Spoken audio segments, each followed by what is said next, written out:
The following takes place between 8 p.m. and 9 p.m. Some of them can be if they, No, they're just, there's certain places, like, for instance, Australia, where it's rabies-free. They're so paranoid about. Goodness. I sent a cat to Japan, and he had to have 2 rabies shots. Even though the shots are fine for a year, he had to have 2 of them, and he had to have a rabies titer, which means we had to take blood from this quite not friendly cat to check what his titer for rabies was, and he had to be microchipped. And you should have seen the number of things we had to do to this poor little kitty so that he could go to Japan. Wow. Yeah. Amazing. And that's a flight. I mean, that's 22 hours. That was a long... Anyway. They have to have some sort of... and what do you do when the cat needs to do something? You can't just keep a cat locked up for 22 hours. We have an email at info@animalhouseradio.com from Shirley, and she writes, "Gee, thanks. Hippie-ish? I think not." That's what she wrote. And she says, "Dr. Mike, don't call me hippie-ish." Oh, it's not Dr. Mike. It was Aaron who said that. No, Dr. Mike is innocent in this one. Well, it's kind of hippie-ish. Janelle. I mean, come on. That's a hippie name. It is? Yeah. That was an actual clip of the farm that Janelle and Jen grew up on. Oh, you're being bad. I am. Okay, I'm moving on to my news, shall I? Well, you get a couple of news stories. I have a couple of but news this stories. is interesting stuff. It is cool. The pet airplane, I love it. And you're going to it tomorrow night. You're going to I'm going a hotel. taking Dexter downtown to the Intercontinental Toronto Center, one of our sponsors. Yeah. And they're a pet-friendly hotel. So this could be like one of these things where you have a pet-friendly airline that takes you to the pet-friendly hotel. Pet-friendly limos, yeah. It's gonna revolutionize the whole pet industry. It's amazing. That's pretty cool. And especially if you're a dog, a lovely Fox Terrier named Nell, you can travel wherever you want because Nell, probably one of the richest Fox Terriers on the planet, just inherited 100,000 pounds, which is about $160,000 Canadian, when his mum, Wynne Franklin, who lives in the UK, retired a headmistress and local conservative counselor. She passed away just before Christmas and left her dog 100,000 pounds. She made her will in 2005 and made sure that her dogs were all taken care of. 20,000 pounds went to the chauffeur and 100,000 pounds went to the dog. 100,000 euros. Euros. That's euros? Sorry, I thought it was pounds. Yeah, anyway, but that's like that's Canadian. $160,000 Canadian. That's a lot of money to be left over. I wish I was on her will. Yeah. I always wanted to befriend a really old person. He can be the first customer on this Pet Airways thing, probably. Oh, no, but they don't have it in Britain yet. So there you go. Damn, those British. So here's another one. This is kind of neat. I was looking through the 24-hour paper this morning looking for my article, which I hope you all read on diabetes, which is what we're talking about tonight. Really great article. And I came across, thank you, I came across a little article entitled "Pitbull Owner Hopes for Ban Reversal."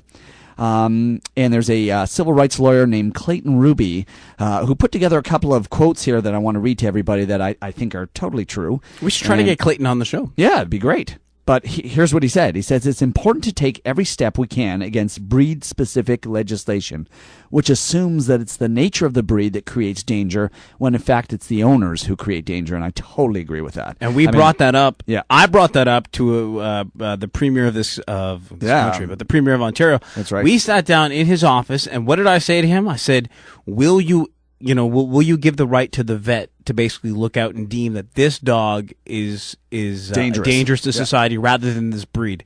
And he said, no. Right. I haven't thought about that. Yeah, well, now you're thinking about it again. And the other thing he says, there are some people who want dangerous dogs.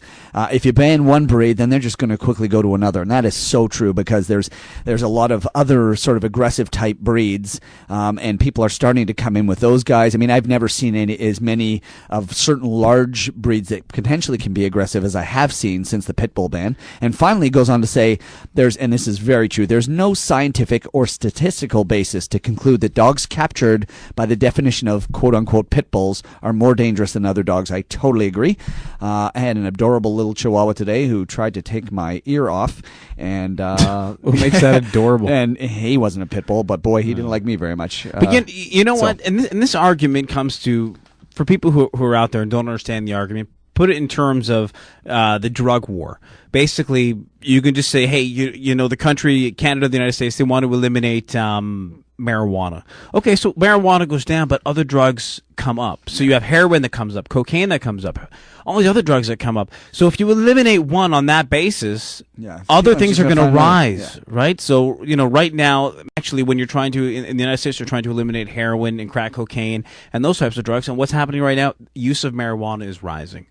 So which is probably better than... Well, no, if you're going to choose, out of all the evils, fine, choose that one. But what I'm saying is that when you start banning one breed, you're going to start seeing the vicious things out of all the other ones come out, too. True. So true. And it's a dangerous thing when you get put into that position and you have to make those calls. And I would love to have this gentleman from the show, from this, to come on the program right now. Great. We'll the contact next week him. or something. Yeah, that'd be great. Well, that is your news brought to you by Hills Pet Nutrition, the makers of Science Diet and Prescription Diet Pet Food. On the line with us right now, once a month, and she's going to be starting to blog soon on AnimalHouseRadio.com. We're just waiting for our good friend Mark to get his stuff together on the website because he just got engaged. So congratulations to our good friend, Mr. Mark Jenkinson. Deserves all the best. And we always hear her theme music, Jody to the rescue. And we don't have the theme music queued up, but we'll have that theme music playing right now. Do we have it? We don't have it. No. It was on the list, but okay. We're going to go to Jody right now. It was called Jody. Hey, how are you guys? It's Jody to the rescue here. Jody to the rescue. Now, can you rescue Richmond from finding the theme music that you have? I'm not sure. That should be on file, but every now and then we all experience some technical difficulties. I've never wanted to harm a person, but I have wanted to murder a computer, so...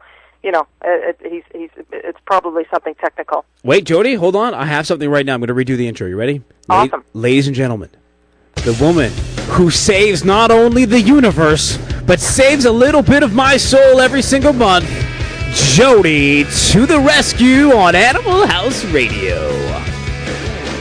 Much better. There you go. That was nicer. Yeah. Right on. Jody, hey, there you are again. How are you? It's nice to hear your voice. It's nice to hear your voices. Yeah, well, you know what? I'm a little bit ill right now. I apologize. I'm not. Well, you sound good. You sound good.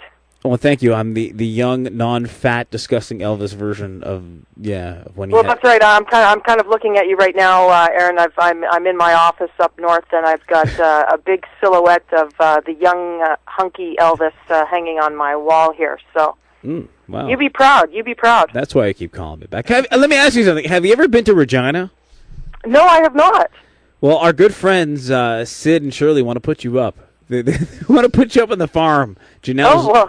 Yeah. Would you go and check out the farm? No.